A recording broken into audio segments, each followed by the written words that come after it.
Opa, hoje eu vou falar então sobre o Nihonjin, romance do escritor paranaense Oscar Nakasato, lançado em 2011. Então, o Nakasato é neto de japoneses e essa foi então a sua estreia literária, uma estreia muito interessante, porque ele basicamente vai recontar aqui a experiência da imigração japonesa, numa história então que vai ser muito marcada pela memória e pelo conflito geracional. A narrativa vai acompanhar aqui a trajetória do Hideo Inabata, que é um japonês ali muito ligado às suas raízes, que vai chegar aqui no Brasil lá pelos anos 1920, com um plano muito claro, que é então de trabalhar aqui em terras brasileiras, juntar dinheiro e voltar para o Japão. Só que a história dele, como a de muitos outros imigrantes japoneses, vai tomar rumos bem diferentes. Isso porque o Hideo, ele vem com a primeira esposa dele, a Kimi, a bordo ali do famoso navio Kasaku Maru, que desde 1908 vinha trazendo ali trabalhadores japoneses para os cafezais aqui de São Paulo. E essa imigração japonesa era então impulsionada por essa necessidade de mão de obra ali nas fazendas de café de São Paulo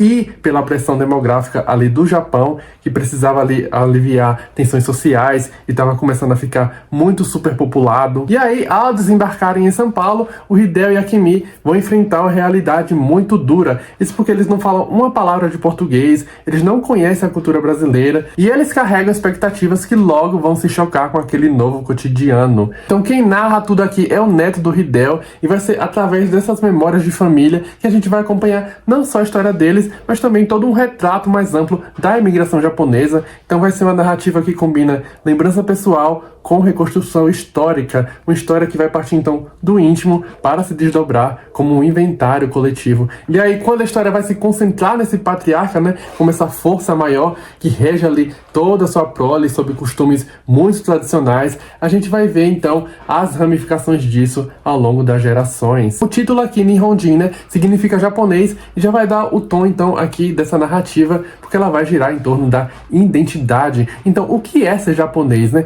O que significa então manter essa identidade em outro país? Ao longo aqui do livro a gente vai ver esse embate entre o desejo de preservar as tradições e aquele inevitável contato com a nova cultura, com essa nova cultura que vai modificar ideias que pareciam inabaláveis, como que o preconceito, os estereótipos e esses choques culturais, né, vão operar ali de formas distintas dentro daquela família Inabata. Então, tendo em vista esse narrador, né, o neto do Hideo, a gente vai ver essa missão dele de costurar essas diferentes gerações, cada um então tentando sobreviver e se adaptar ao seu tempo. As perguntas que atravessam esse livro aqui, mesmo que de forma sutil, parecem ser então como preservar a memória, não de uma maneira idealizada, mas com honra, ao mesmo tempo com confronto, como então manter uma identidade que seja ao mesmo tempo singular e coletiva, e respeite o indivíduo, mas que também não apague o peso da herança, e o que significa ser japonês fora do Japão. E aí que entra então um tema muito central do romance,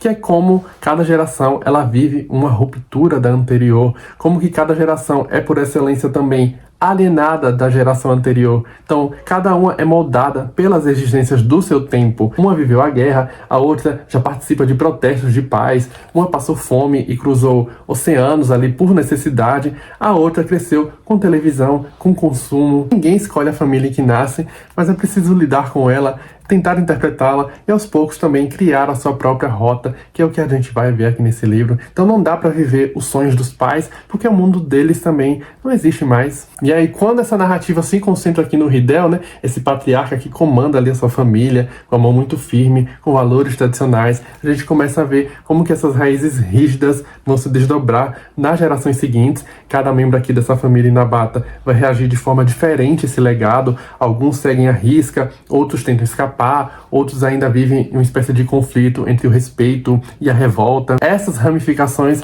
mostram como um único tronco, né, pode gerar galhos muito diferentes, dependendo dos ventos, ou nesse caso aqui das transformações sociais e culturais ali ao redor. É um romance que a gente vai conhecer também essa rigidez do lar tradicional japonês. Cada membro ali da família Inabata é como se fosse então uma engrenagem, né? Então se uma parte se desconecta, o sistema todo vai ser alterado. E aí a gente vê como que essa estrutura do livro também é muito interessante, porque cada capítulo ele vai trazer aqui uma história focada num personagem ali da família, com esse narrador incorporando dilemas íntimos aqui dos seus familiares. E aí eu acho que vale a pena destacar aqui duas histórias que me marcaram muito aqui ao longo da leitura, que foram a da Kimi, que é a primeira, e a do Haru. A Kimi foi, como eu já mencionei, a primeira esposa do Hideo. Ela veio com ele para o Japão lá em 1920, e embora ela tenha falecido muito jovem, sem ter filhos, é uma personagem que toca profundamente. Existe algo muito nostálgico na forma como ela vai ser lembrada, porque quase não existem registros dela, então ela aparece quase como se fosse uma presença fantasma ali naquela família, né?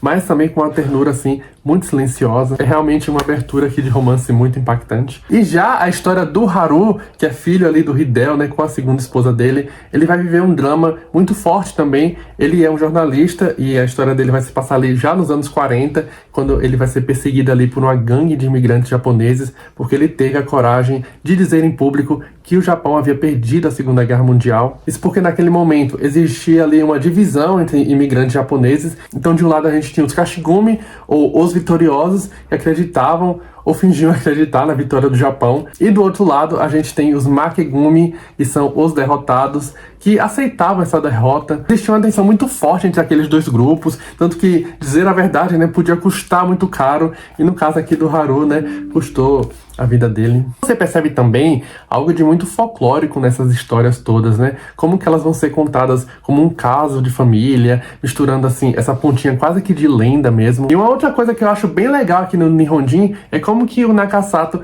ele vai usando termos e expressões japonesas ao longo aqui da narrativa, mas sem parar para ficar explicando tudo. Então a gente vai ver aquelas palavras com aqueles honoríficos, né, bem típicos, tipo Oji-chan, Okaa-san. Eu já conhecia algumas delas por causa de animes e mangás, mas mesmo quem nunca teve esse contato, eu acho que vai conseguir entender pelo contexto. Inclusive, esse exemplar que eu tô mostrando aqui é da primeira edição do livro, lançada pela editora Bem Virá, em 2011, e ela não vem com nota de rodapé, e sinceramente eu gosto muito disso. Eu sei que saiu uma nova edição com outra capa recentemente, se eu não me engano foi esse ano mesmo, então eu não sei se mudaram isso nessa nova edição, mas essa ausência de explicações acaba sendo também, de certa forma, um artifício aqui da experiência de leitura, porque a gente vai entendendo esses termos à medida que esse narrador vai colocando as coisas ali, e isso cria também uma espécie de sensação dupla de pertencimento àquela história e ao mesmo tempo de estranhamento para nós leitores não japoneses. O Brasil ficava do outro lado do mundo, um lugar inimaginável, por mais que lhe dissessem que era uma ótima terra para se ganhar dinheiro. Um país desconhecido, com homens estranhos, que poderiam ser violentos, que poderiam querer impor normas difíceis ou até impossíveis de serem cumpridas por japoneses. Um país subdesenvolvido, onde poderia haver epidemias. Não lhes haviam dito se haveria médico quando alguém ficasse doente, se haveria um navio que traria de volta aquele que não se adaptasse ao trabalho na lavoura de café, se haveria a quem reclamar se o Nihonjin fosse maltratado. E aí, falando sobre essa coisa do tempo histórico aqui do romance, o Hideo, né, o protagonista, ele pertence a uma geração educada para servir ao Império Japonês, que tentava ali conciliar já a tradição com a modernidade. Já os filhos dele, né, são os filhos do pós-guerra e crescem num mundo ali de consumo, de globalização. Só que tudo isso vai se desenrolar aqui no Brasil, então é como se aquela parte da história do Japão estivesse sendo recontada em outro solo. E esse orgulho aqui do Hideo de se apegar ali as tradições e tudo mais, é tanto uma força que sustenta, quanto uma barreira que vai também impedir mudanças, aquela ligação dele com o imperador, com os rituais, com a língua japonesa, com a culinária, tudo então vai aparecer como essa tentativa de preservar uma identidade. Mas os filhos dos imigrantes, eles realmente vivem entre esses dois mundos, entre lugar, né, que gera crises e conflitos, e muitas vezes até uma sensação de não pertencer a nenhum dos dois. É um narrador que busca